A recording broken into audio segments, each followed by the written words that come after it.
Good morning, good afternoon, and good night, wherever you're tuning in. We are Slava and Jonathan, bringing you the Side Quest podcast, where we talk about character development, stories, and all things that are world building. And we occasionally take side quests, because, frankly, that's how conversations work. Just as a reminder, this whole show is spoiler heavy. So sit back, tune in, and join us on this episode of Side Quest. Good morning, Slava. Good morning, Jonathan. How do you fare this fine, chilly Saturday morning? I have been faring well. I don't have my pony anymore, but I'm moving forward in life and find myself trouncing through the forests of Mirkwood. I had to eat my pony. You know, none of this surprises me. Was your pony a gator? Didn't do Yes, well. Did great in water, not so well in land. On land, and then I had to go. Yeah. Sacrificed it to the spiders of Mirkwood. Yeah. The spiders, I mean, I don't want to take us off track and get us into the book, but the spiders were an interesting bunch. I have thoughts about them. Yeah. That's because I hate spiders. Oh, okay. Yeah. Nice. Well, let's just dig in here to start. I've got a question. So we're reading The Hobbit. If you've clicked this episode, you should be aware of that. We're reading The Hobbit. First half of the book this episode, second half of the book next episode, and then a guest who is a massive Tolkien fan is going to be joining us, who you haven't met yet. My question, though, is, Slava, if you could make a magic ring, what magic would it give you? You know what? I think it might be the same power that the ring has in the book, without all the evil overtones and, soul-sucking attributes. But a ring that can make you invisible, very useful. I mean, I suppose I could say something that teleports you or gives you superpowers or give you some kind of insight or Captain Planet kind of stuff, the power of a thing. But, a ring that makes you invisible, pretty damn cool. Okay. Invisible? Why? Well, you could sneak around just like Bilbo, kill spiders, and because I imagine if I need a ring like this, I am in a world that is similar to what we find in the Hobbit. Sure. That's like in 2023 in America. Do I need to be invisible? No, But if this is the ring that I can make in my world, I think I would need it. Okay. And the only power I can think of is invisibility. What would it cost to make that ring for yourself? Not the heart, financial, but like elements of your personhood. Oh, elements of my personhood. I was gonna say the heart of a gator pony, but elements of my personhood. Well, I don't want to. Obviously, I'm not gonna make it detrimental, right? But maybe. Well, you can't. You have to make it detrimental. It costs something. So Sauron's ring cost him part of his soul, his hate and cruelty, and his desire to reign over mortal men, and also taint them. Right. Okay. Well, this might be a little dark, but what if it takes a little time off your life? Each time you have to use it, yeah, it degenerates, your body a little bit. Yeah. See, that's good. But I think with Sauron, we saw when you make a magic ring and you put parts of yourself in it, you remain alive even after death, partly, unless the ring itself is destroyed. So this is how you become a specter. Excellent. I always wanted to be one. Yeah. So, all right. So you're feeding off of the souls of your wearers. Now, when they use the ring, do you gain that life force? You know what? Yes. Yes, I do. Can I? You know what? Can I make a bunch of rings? CEO talking to the engineering team. They're like, okay, now did you think about these extra features? And you go, yes, I did, and I did want those. Good job. So let me ask you this: if I make, let's say, 9 rings, yep, and then I give them to whoever I need to give them to, mm-hmm. 8 of them, yes, will will give me the power that they suck from the people that wear them. Totally coming up with this out of the blue. Yeah. Okay. 3 rings to the Elven Kings. Anyway. All right. Well, what about you, Jonathan? What kind of ring would you like? So this is another one of those moments where I ask the question that I don't have an answer to, but because you asked, and I really should, that's feedback you should have given me. It's like, you should be better about asking questions that you already have answers to. You should be better prepared. Is that what we're getting at? Do you feel good about yourself right now? You do. Sort of. You do. Okay. I do. I kind of do. Yeah. So the magic ring. So I like the idea of teleporting, but again, like we're thinking about the world that is the Hobbit. So I think teleportation would be limited though, because you can't make a magic ring that's too powerful, right? Like there need to be some limitations for it. So teleportation ring would probably be limited to a mile. Seems long. Somewhere nearby, but not too far away, because there's just like a distance. But I also, like you said, I like invisibility. So it's really like, no, I'm going to stick to teleportation. I'm going to stick to teleportation. The cost, well, okay. I'm going to actually call it the ring of, let's see. I'm going to call it the ring of the future, the ring of... There and back again? No. Make me vomit in my mouth. Because you teleport there and back again. The ring of look behind you.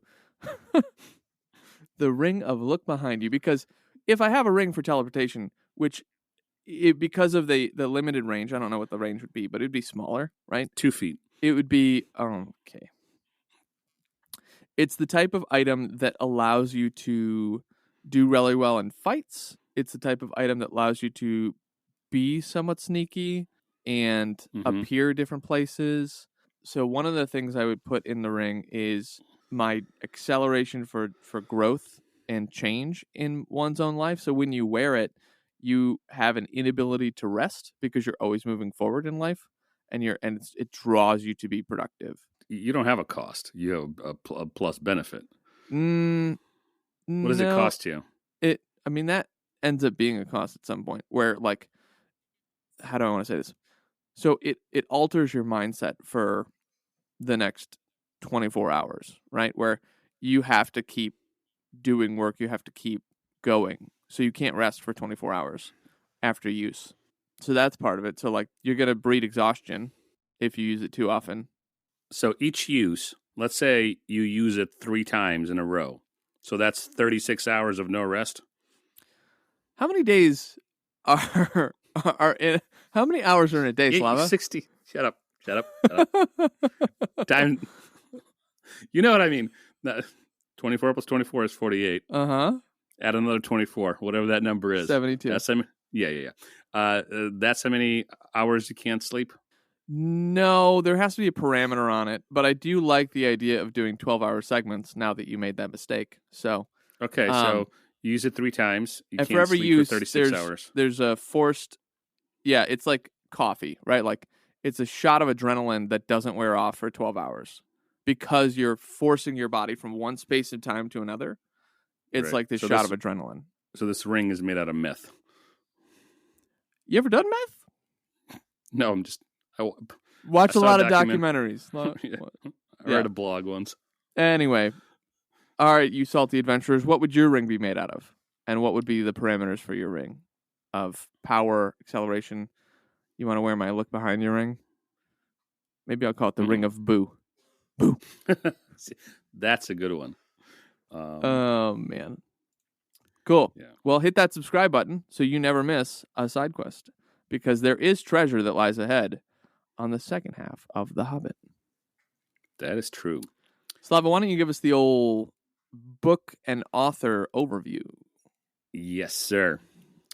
All right, so The Hobbit was first published in 1937, was and is a beloved children's fantasy novel that follows a certain Bilbo Baggins on a quest with dwarfs and a wizard named Gandalf to reclaim the dwarfs' home from the dragon Smaug.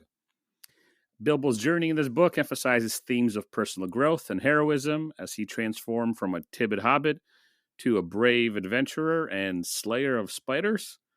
Influenced by Tolkien's World War I experience, the story incorporates war motifs and by some is seen as an allegory for World War I.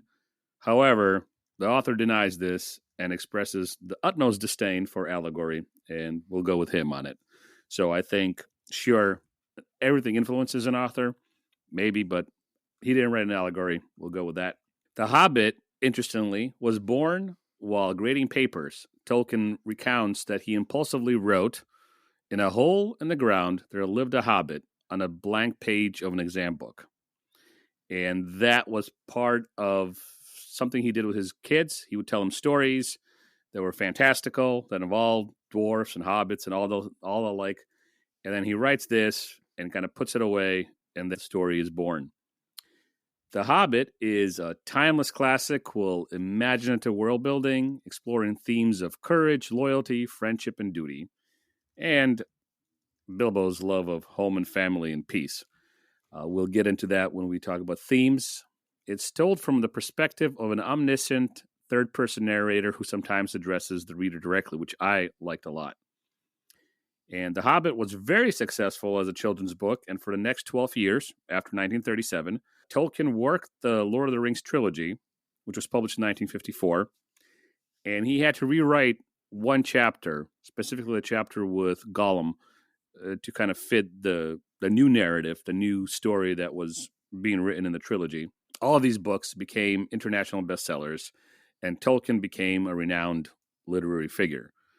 Prior to this, he was an academic, and he was known for his work on languages and translation of Beowulf, but this is what made him famous. And he was born in 1982 in South Africa and moved to the UK when his father died in 1896. They were living pretty modestly after his father's and then mother's passing, and in 1910 he received a scholarship to Exeter College in Oxford, where he studied philology under a guy named Joseph Wright, whoever that is.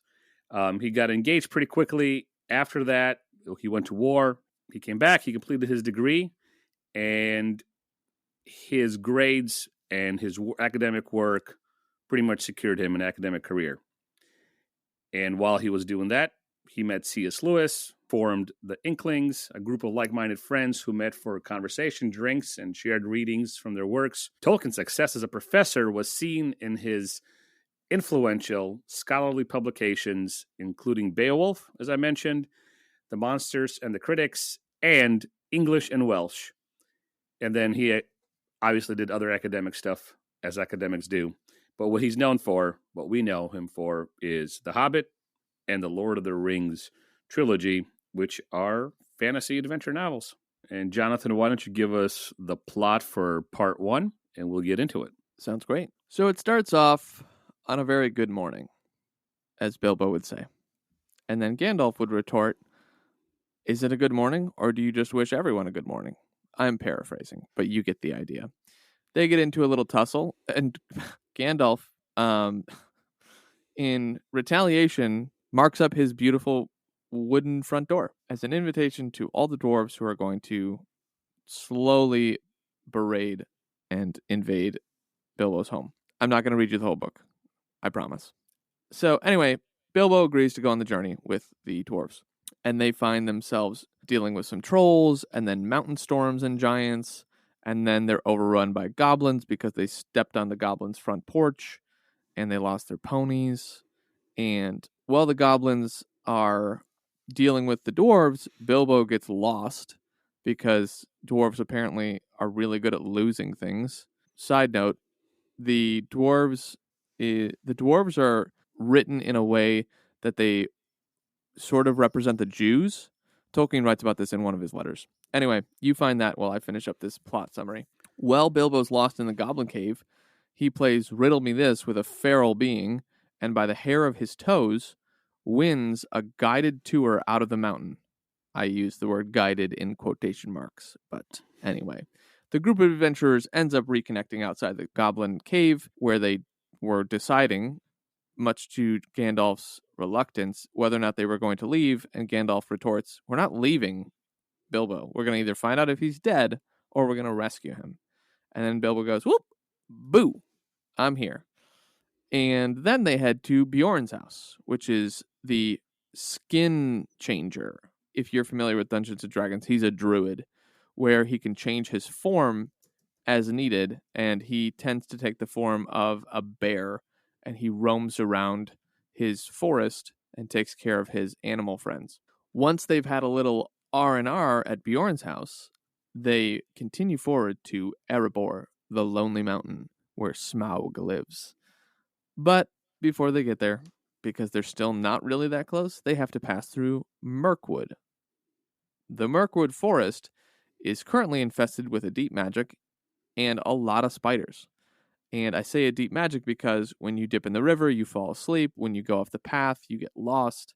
There's a deep magic here, and it's because the king of Mirkwood is not a great king. Something to note is that in the book and the writing of The Hobbit, the king of Mirkwood has no name.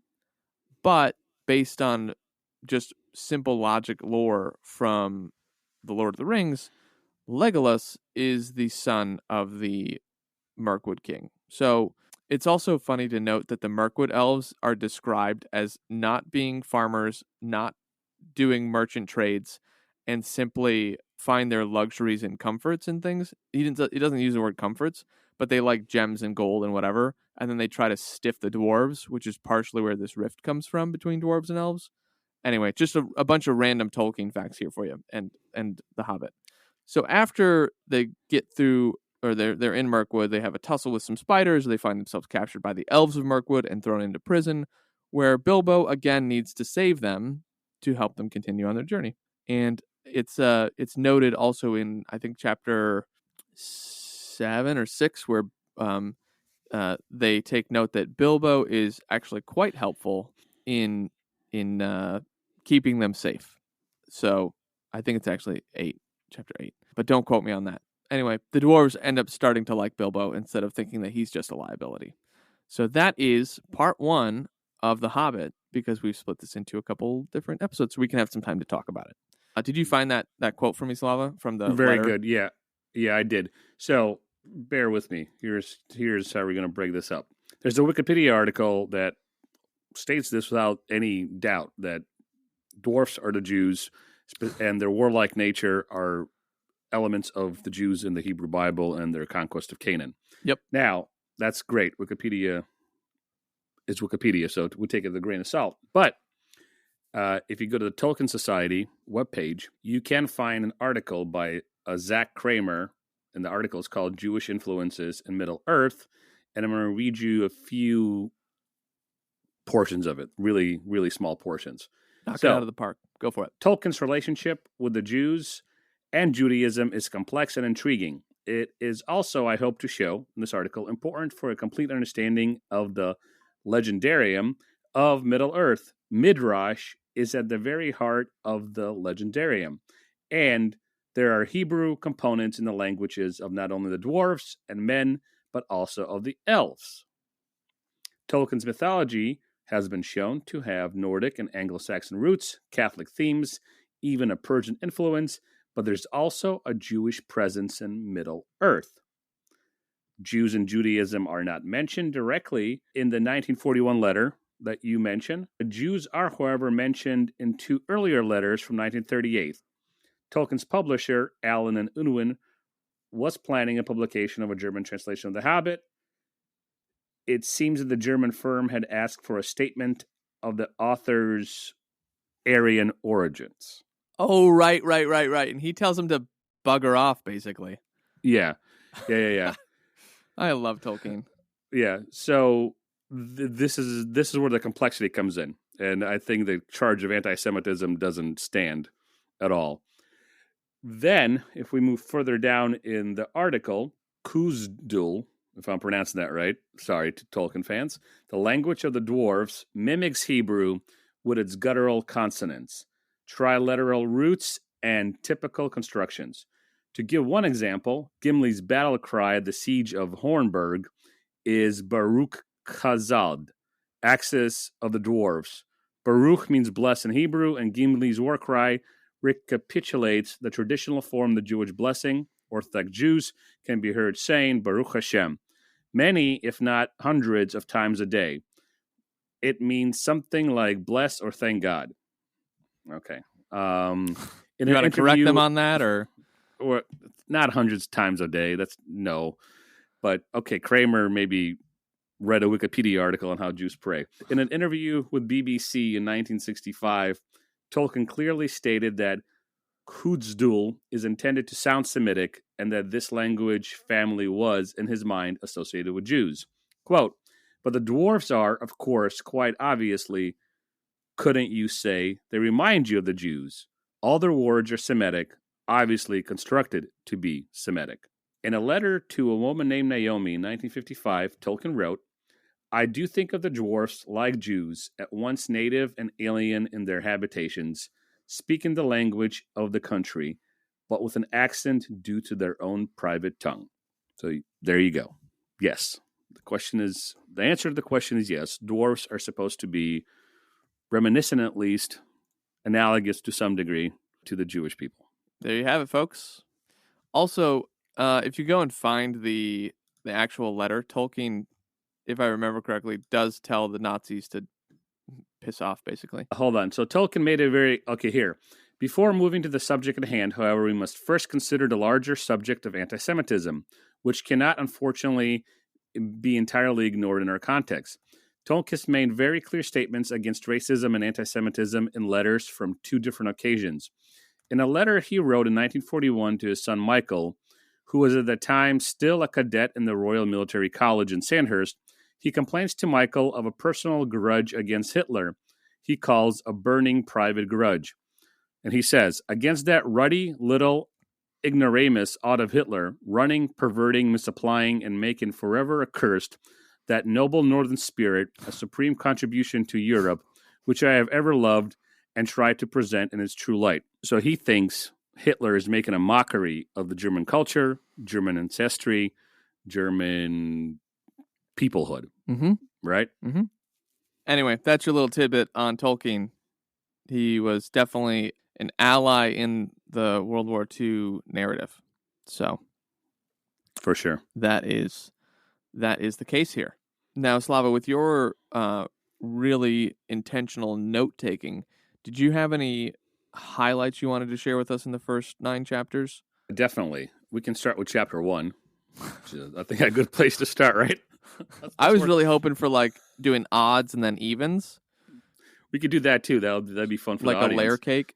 Right. I think in chapter 1, Bilbo's internal conflict between the love of comfort, his Baggins inclination, and then his Took inclinations towards adventures. We get a snippet of that well, more than a snippet. We get a full-blown picture of that in the first few chapters, specifically in chapter 1, from the first lines of chapter 1, and then it kind of follows him throughout. And I'm going to talk about this hopefully as we pick apart each chapter, even in part 2, we'll see that for a long while, Bilbo has his feet in both places, his old life and in his new adventure life. And I don't mean like, oh, he pines for the comforts of home because anybody would after 3 months living in the woods. No, his pining is still that portion of the character growth, right? In the book where the reason he wants his warm bed is because that prevents him from interacting with the dangers in front of him. It's not like just a natural tiredness that comes about from adventures. So that follows him throughout the book, and I found that point interesting. That's something I wrote down. Now, the dwarves are pretty easy to read throughout the book. We get exactly what they're going for. They're going to Mirkwood. They're going to the Lonely Mountain. They're going to Smaug's cave. They're greedy. They're strong. They're vengeful. They love to make merry and drink. Even then, even their impulsivity throughout the whole book, too, both Bilbo with his struggles and the dwarfs with theirs, if you want to call it that, throughout the journey, they all of them find reasons to have reservation or show hesitation to go forward because what they're facing, especially after Gandalf leaves, is big trials. They're thrust into a thing that they don't fully understand. Bilbo, definitely. Bilbo has no sense of purpose. This is more so in chapter 2, where you see him running to the bar or the cafe or whatever it is, the inn, and he kind of signs up and goes, and his trust thrust into this. But even then, the dwarfs, they know what they're doing, but they never expected the amount of hurdles and the trouble they'll face and the dangers they'll face. They didn't even think about Smaug. They're like, well, we'll figure it out when we get there. Well, how are we going to get into Smaug's mountain and his cavern? Well, we'll figure it out when we get there. And they need the help of the elves, who they kind of hate. The elves of Rivendell, specifically, because they were actually helpful. Yes, but they still need the elf. They still need the elven king to translate the map that shows where the hidden door is. They need help from their perceived enemies. I don't know if that's be too strong of a word, but there's definitely some animosity. After that event, here's my point, and I want to get your feedback on my point. After that event, the Elven King translating, they now have a bit more information for the journey, but they still don't know the dangers they're going to face. And I don't think a lot of them are prepared. Any of them are prepared. Thorin has the sense of purpose. Bilbo is this reluctant burglar. The dwarves are following their leader, but they still seesaw as they go through their journey. Mm-hmm. Yeah. So take that apart. Do you agree? Disagree? Well, what are your thoughts on the first 2 chapters? What did you take away from it? So I love The Hobbit. I grew up reading it. I grew up doing the audiobook for it. I've got the cassette tapes. But I think that Bilbo's journey is everyone's journey. From when you're a kid and you start leaving the house for the first time and you don't really know what's going on because kids are stupid and they have no idea where they want to go in life. And when they do know where they want to go in life, it's usually wrong because they don't think about all the other things that are attached to it. Yeah. So Bilbo is the epitome of the relatable character, where the hero, yourselves, like, you're going on a journey and you don't have all the details and the world is changing in front of you. So the beautiful thing here is that, like, Bilbo has at least a group of people to go with. Not everyone does, which is a bummer. But I think that Tolkien, in his wisdom of living in a world that has to endure World War I, and he, endured himself after, like you covered a minute ago, understands that to really get through life, you need a band of friends, right? And this is a theme that is littered throughout both of his big novels. Is the Fellowship of the Ring. There's a fellowship, right? And then Bilbo, same thing. He's got a group of friends that he's traveling with.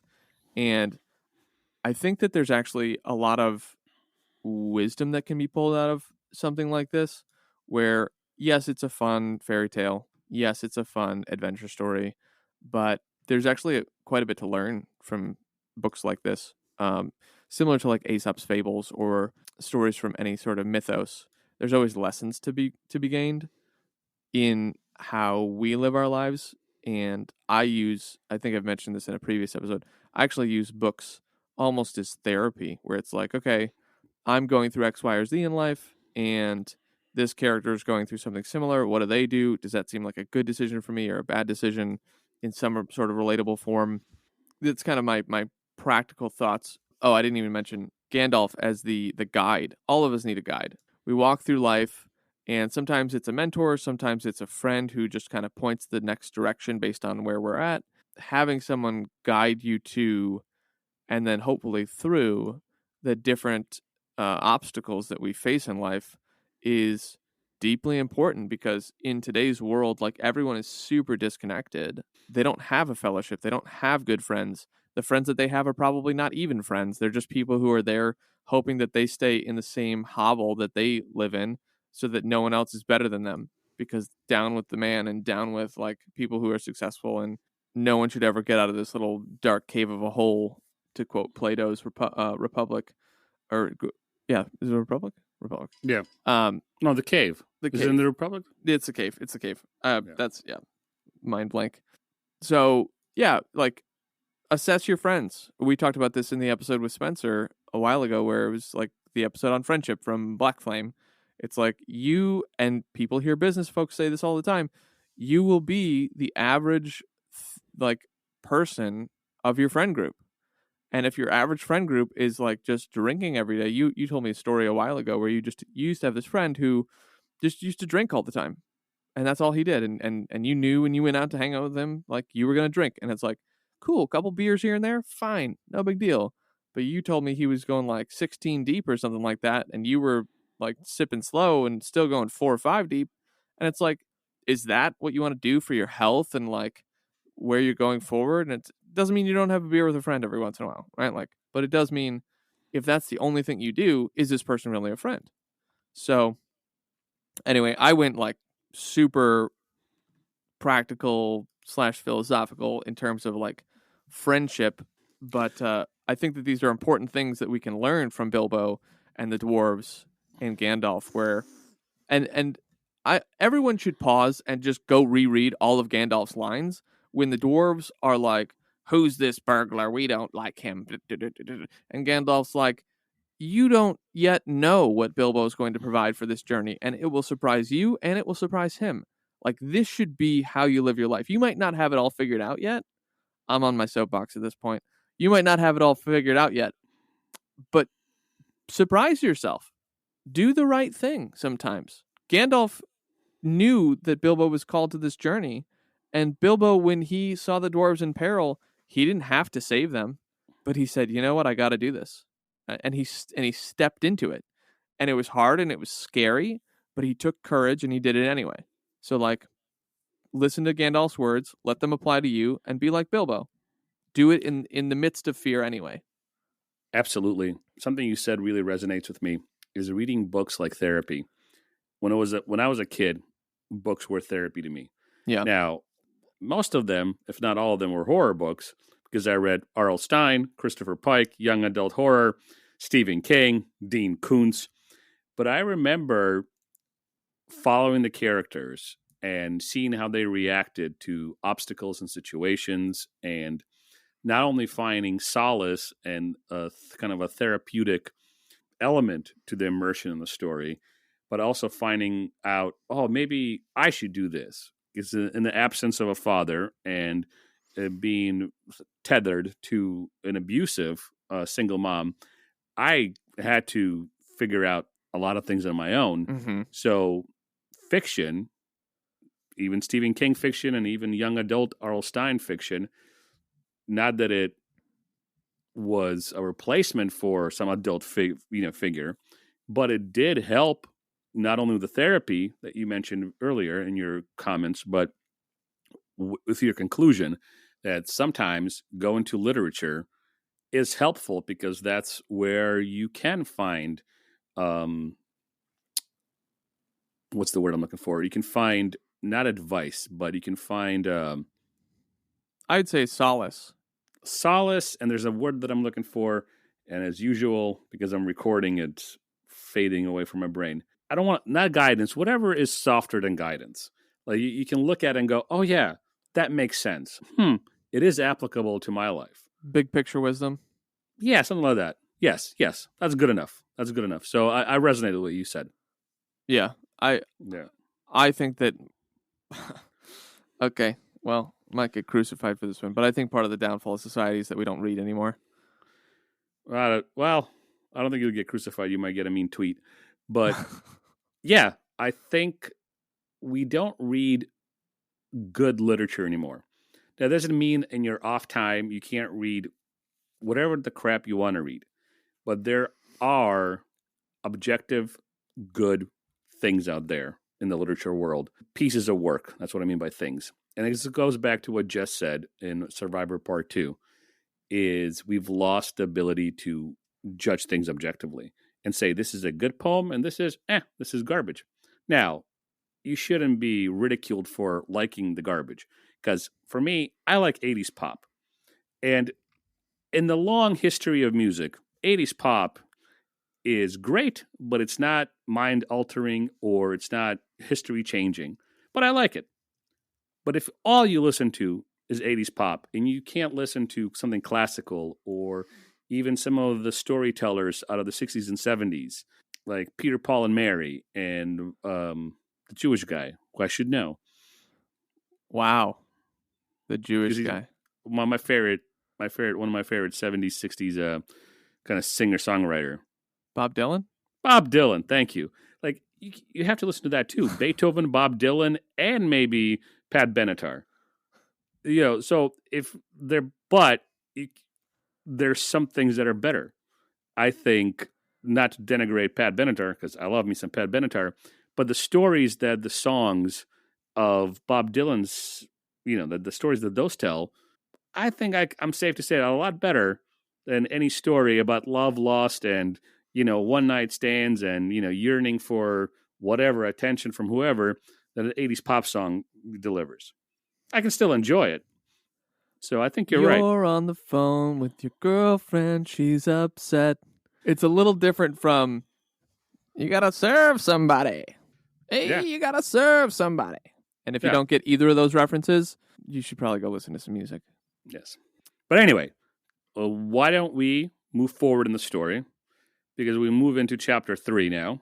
So I want to focus on, yes, I want to dive into chapter 3, but you made a comment here on the notes, swords with power and unique names. Give me your thoughts on that in particular, because you also have notes in chapter 4 about Elrond's identification of the swords being crucial to their survival.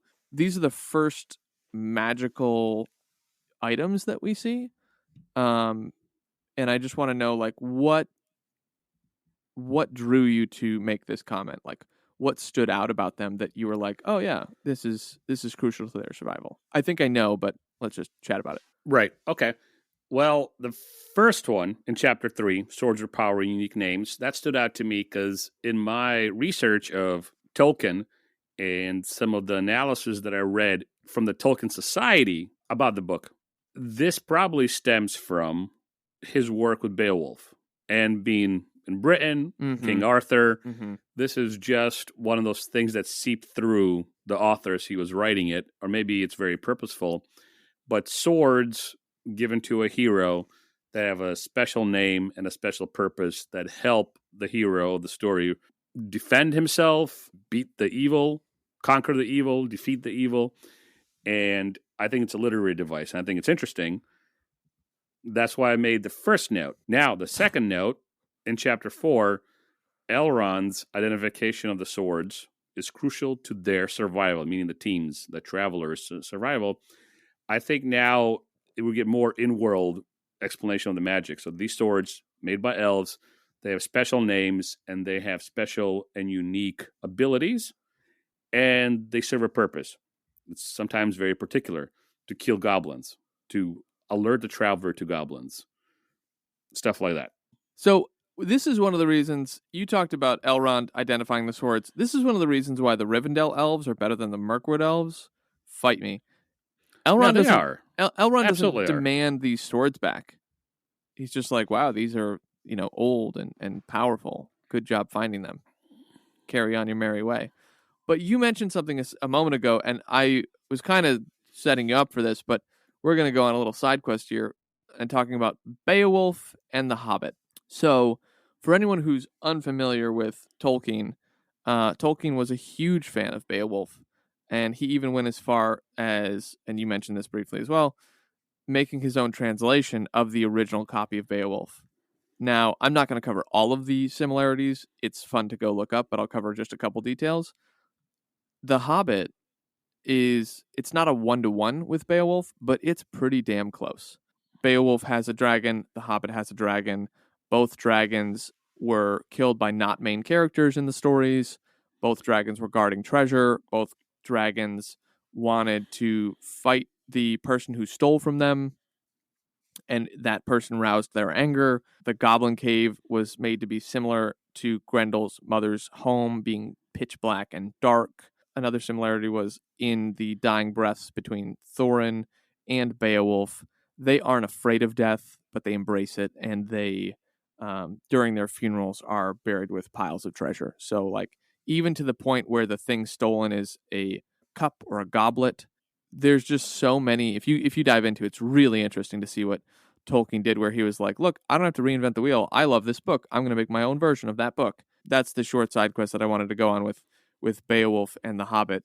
this is one of what you could call the classical tales, because it's a tale as old as time. Hero is reluctant to go on a journey, and then there are dragons, and there are obstacles, and there are weapons, and there are lessons to be learned. Beowulf does that, as well as Bilbo. So, anyway, side quest over. Very good. Love it. Now, what I want to talk about is chapters 3, 4, and 5. Two things. The first thing that covers all 3 chapters is in each one we get the first significant obstacle is in the Minty Mountains. They encounter the first obstacle, delicious, very fresh and delicious, in the Misty Mountains. In chapter 4 comes the real battle for them after being caught unawares by the goblins. Mm-hmm. And then in chapter 5, another first for Biblo.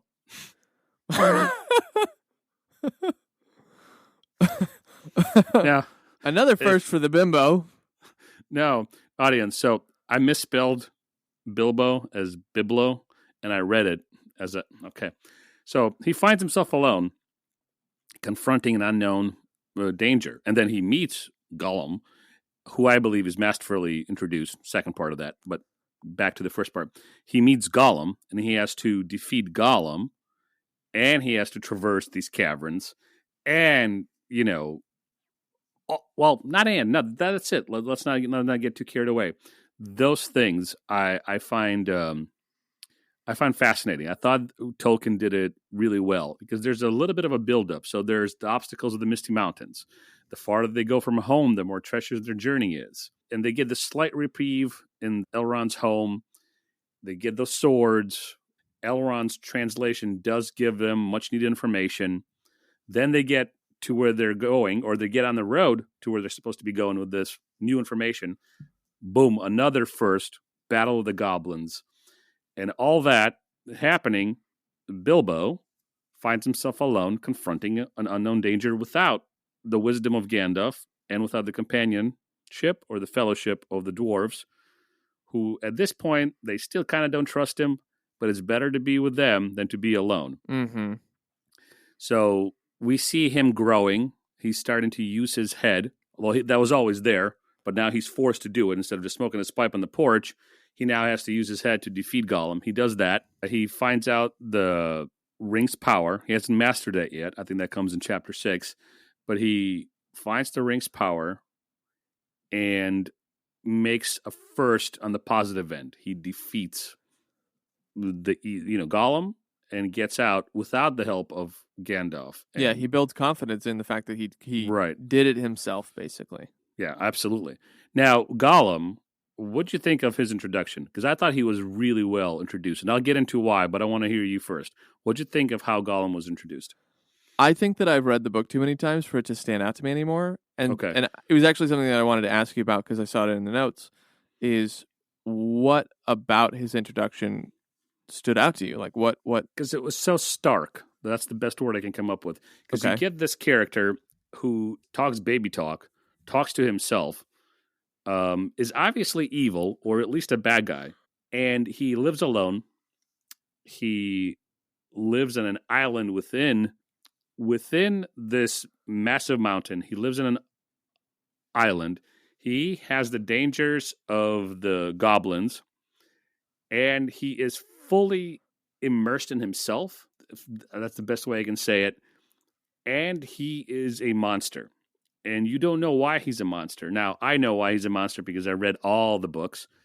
But as a kid, let's just say, or maybe as an adult, young adult, reading this for the first time, you get a glimpse of a person that is totally alone, totally inverted into himself, talks to himself, is somewhat evil, or at least a bad guy. And I think I said looks like a monster, looks a little bit like a monster. And then this ring that Bilbo takes inadvertently, this ring is something that is precious to him. Now, we can get into who he calls precious at what time, but the ring is definitely his precious too. I think within a page and a half, or however long it took, because I was listening to the audiobook, we get a picture of Gollum who, even the stuff we don't know about him, we can kind of forgive because, both of us, and now you've turned me into you, even the stuff we don't get about Gollum, we can kind of forgive because we get enough of this guy who's just like, oh, who is this? And what is this ring that he's attached to? And why is he in the middle of this, goblin-infested mountain? I thought that was done well. That's what I'm trying to say. So, but this is my second time reading it. And as I've said before we started recording, I forgot a good 60% of this book. So some of this was like, I'm like, oh yeah, that happened. Oh yeah, that happened. And then I'm like, oh wow, I don't remember this happening at all. Yeah. One of the things we both mentioned is it had been a while since we read this book, and I've probably read this 6 times. But I forgot the order in which things took place. So it's a nice thing to go back and go, oh yeah, that happened. Then oh yeah, we haven't talked about this yet, but the pacing's really good. This is like a true adventure book. Yes. There's never really the down times or like the slow moments are like quarter of a chapter, right? Like it's constantly moving forward, which is really, it keeps you engaged. And I don't, constantly keeps you engaged. When I was younger, my dad or my mom would read me stories at night, and they were like, children's stories are written in a way that you want to do like one chapter for kids because you want them to go to bed. And this feels like that. You get one chapter and it's like something has happened and it's standalone, but it also sets up the next chapter, which is which is different, I feel like, than most of today's writing, where it's just kind of like, hey, chapter 3, it sits in this area, but it doesn't really finish anything. It doesn't really ask any new questions. You just learned like the character loves oranges, whatever. It's like, okay, great. But it's not it's not like a child's story where it's constantly on edge because kids are just deeply curious about everything about the world. So I really love that about the Hobbit here. Yeah. I 100% agree. Now, before we move into what I would say would be the last little chunk, we're short on time, unfortunately. If somebody was writing the history of these events, they would not focus on the Hobbit. It would be about Thorin and his escapades to get back his people's treasure. So I think Tolkien did something interesting because he didn't make Thorin go through the character arc and the growth that Bilbo. He chose Bilbo, kind of this guy from nowhere, 50-year-old hobbit, content with life. He's thrown in with Thorin, and Thorin is the one that, yes, he learns his lesson and he repents of the evil he's done against the dwarfs and against Bilbo in particular. They reconcile before Thorin dies. But it's Bilbo, the everyman, just like you said in the beginning, in the intro, that is the hero of the story. It's a fascinating way of telling a story.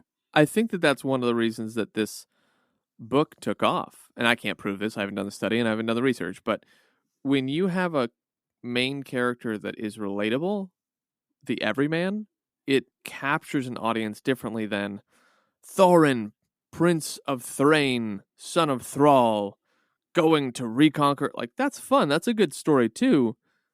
But not everyone is a prince. Not everyone is, and this could go on a tangent of like representation in literature for your people group or your whatever, because we've seen a rise in a shift to today's culture where people are writing more main characters dealing with the stuff that the youth of today are dealing with and how they identify and things like that. And they're actually writing this into books, and I've read a couple of them, and it's a whole side quest that we could go down, but like you said, we're limited on time, of just like writing in a way that is for the audience to feel like they can identify with the main character that you follow, and not necessarily just following the King Arthurs of the story going back to reclaim the sword from the stone or whatever. Yeah, absolutely. 100%. For the next chunk, let's focus on Bilbo's continuing transformation, his continuing growth. Maybe I can have you talk a little bit about Bilbo's resourcefulness, right? Like in chapter 8, we see that. Chapter 9, when Thorin is in prison, Bilbo kind of becomes responsible for the group's fate.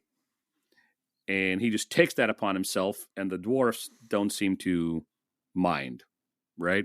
They also didn't have an answer. They were in prison. Right, but they're not like, who's this guy? I mean, obviously they'd be grateful to get out of prison, but when he does these things, they seem to respect it and receive it. Yeah. Beyond the obvious of like, I'm getting out of prison. Thank you, Bilbo, whoever you are. Yeah. The point there is he kind of becomes responsible for the group's fate. And that goes back to the thing that Gandalf said in the beginning. There's more to this guy than you know and than he knows.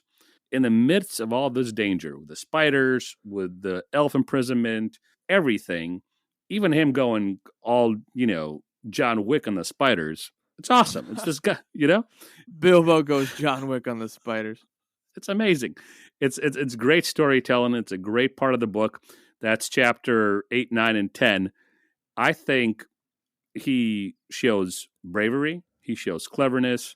He shows the ability to lead. And there's a certain ethic where he goes back to save his, now what he considers friends, his companions, even just fellow travelers, whatever. Yeah. He has a sense of duty to them. This is a note I wrote. This is for chapter 10. This is the last chapter. After he does all that, he does all those things, he still kind of thinks about the good old life back at Bag's End, right? So having extra, I don't know what that emojis go. I don't know what the hell that's going on. Like the CIA agent listening to this thinks I'm making good points. Like, as just a note for the podcasters, the platform that we use is Riverside, and so Slava and I can see each other's faces and stuff. And when he gives a thumbs up while he's talking, it's now doing this little animation that is new to both of us because we've, this is episode 60. For 60 episodes, that has not been happening.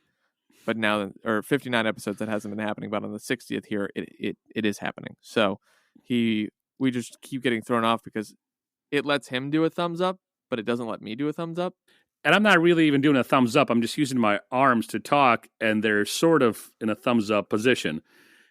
Anyway, whatever that is, let's move forward. As we get into chapter 10, having exercised great bravery and cleverness and helping the dwarves escape from the Elven King's prison, Bilbo now seems to revert to his milder hobbit, Baggins nature, in his unhappiness about going down to the Lonely Mountain and to face Smaug. So after doing all these great things, he seems to revert back a little bit. And I think this is because his journey toward leadership and even personal development is not a straight line. And it's never a straight line for anybody. He exercises setbacks on the way to his ultimate goal. That was my note for there. So Bilbo's character arc in this first part, in the second half of the first part, the notes I just read off to you.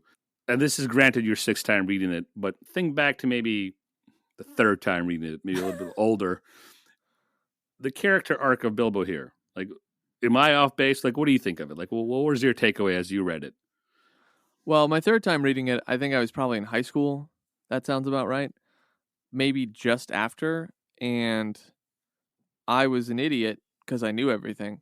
And I didn't, now in my old age, and I've said this before, I don't know everything, but I pretend that I do. And I think I missed out on the beauty of Bilbo's journey of retracting back into his former self that you made a note about, where, and we do this sometimes, not everyone, some of us show enough resolve of will that we can make a change and say, I'm just not going back to that person that I was.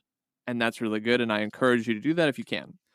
However, some of us end up retracting back into who we were, even after we have these moments of courage and bravery where we've proven not just to ourselves, but to everyone around us that we are more than we realize. And how do I want to make this point?